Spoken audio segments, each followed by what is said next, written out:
নাম ছড়াই পড়বে, স্টুডেন্ট আসবে, ইনকাম হবে প্রতিষ্ঠান। তখন এবার প্রতিষ্ঠান আপনার প্রতি দায়িত্ব পালন করবে, অর্থাৎ আপনার বেতনটা টাইমলি দেয়া, আপনার অন্যান্য সুযোগ সুবিধাগুলোর বিষয়ে ছুটি বা অন্যান্য ইনক্রিমেন্ট এই বিষয়গুলো তখন প্রতিষ্ঠান আপনার দেখবে।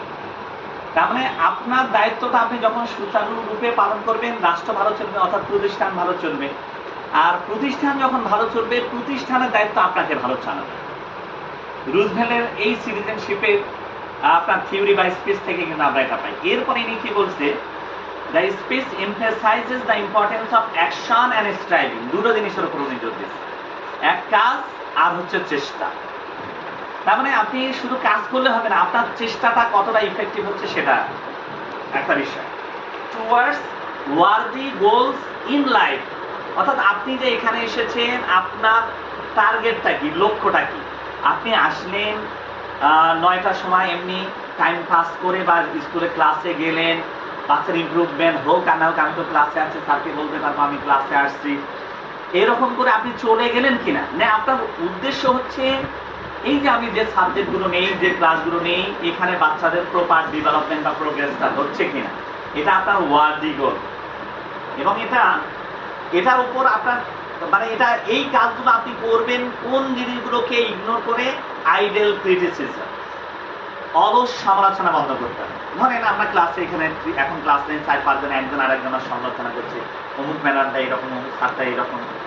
এই অলস সমালোচনাটাকে ইনি বলছে স্ট্রংলি অ্যাভয়েড করতে হবে। আপনি যদি আপনার লক্ষ্যে পৌঁছতে চান, আপনি আত্মসমালোচনা করতে পারেন, ক্লাস মূল্যায়নটা করতে পারেন। আপনি ঠিক আছে, এরপর আমার এই ক্লাসটা হবে, দেখি আমার এই লেসনটা আছে।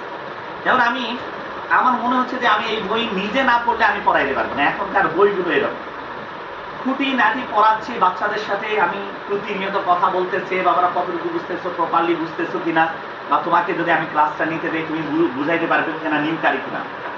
তারপরে আমি কিন্তু নেক্সট লেসনে যাচ্ছি। প্রত্যেকটা লেসন 8 এবং 9, 10-এর যে লেসনগুলো প্যারাফ্রেজিং রিফ্রেজিং আমাদের ঢাকা ইউনিভার্সিটি ফার্স্ট ইয়ারে করিয়েছে, আর এবারে তার মানে ও 5 বছর আগে করতেছে। আমার মেন্টাল ম্যাচিউরিটি ইউনিভার্সিটিতে আসার পর আমি যেটা শিখতাম, ওকে কিন্তু মেন্টাল ইমম্যাচিউর অবস্থায় তার শেখানো হচ্ছে। তার মানে একজন টিচারকে কতটা টেকনিক্যাল হতে হবে আপনি কল্পনাও করতে পারবেন না, এই বই যদি আপনি পড়াতে চান।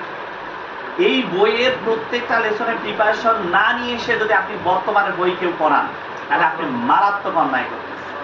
আপনি বাচ্চাদের সাথে চিট করতেছেন, 100% আপনি চিট করতেছেন। আপনি যতই বলেন না কেন স্যার আমি পড়াচ্ছি, রিডিং সবাই পড়াতে পারে, বর্তমান বইগুলো রিডিং পড়ানোর জন্য নয়। বর্তমান বইগুলো আপনি ডিপলি বুঝবেন, ওই বইগুলো এসে টপিক ধরে ধরে, ওরা বই ধরার আগে আপনার যেটা কাজ করতে হবে, বই থাক খাতা বের করো, আপনার শিট থাকবে, লেকচার থাকবে, আপনাকে ডায়েরি অথবা আপনার A4 সাইজের পেজে আপনি লেকচার শিট তৈরি করবেন। আমি ব্যাগ দেখবেন, একটা ব্যাগ নিয়ে বহন করি, ওখানে আমার লেকচার শিট আছে, আমি অনেক কিছু তৈরি করে কিন্তু ব্যাগটায় বহন করি। তার মানে আপনার লেকচার শিট থাকবে, ওর উপর ভিত্তি করে আপনি আগে পুরো ইউনিটটা দেখেছেন কিভাবে করতে হবে, পুরোটা অ্যানালিসিস করে আপনাকে ওদেরকে বুলেট পয়েন্ট আকারে আকারে আপনি পড়াবেন, বুঝাবেন। বুঝানোর পর আপনি প্রত্যেকটা চ্যাপ্টার ধরতে যান, ওদেরকে বুঝাতে যান, দেখবেন যে ওরা খুব ক্লিয়ার কনসেপ্ট বুঝতেছে। আমার দৃঢ় বিষয়, আমি যে ছেলে মেয়েগুলোকে বুঝাচ্ছি ম্যাক্সিমাম গুলো খুব ক্লিয়ার কনসেপ্ট নিয়ে যাচ্ছে, ওদের যে কোনো স্কুলে দাঁড়ায় দিলে ওরা ভালো ক্লাস। আমার যে মেয়েগুলোকে আমি পড়াচ্ছি বা ছেলে, তার মানে আগে আমাকে স্বচ্ছ হতে হবে, তারপর ওকে আমি স্বচ্ছ বানাইতে পারবো। আমার ঝাপসা থাকলে আমি ওকে বুঝাইতে পারবো। আপনার প্রত্যেকটা লেকচার, সমাজ হোক বিজ্ঞান হোক, আগে আপনাকে এভাবে বলতেই হয়। তার মানে অলস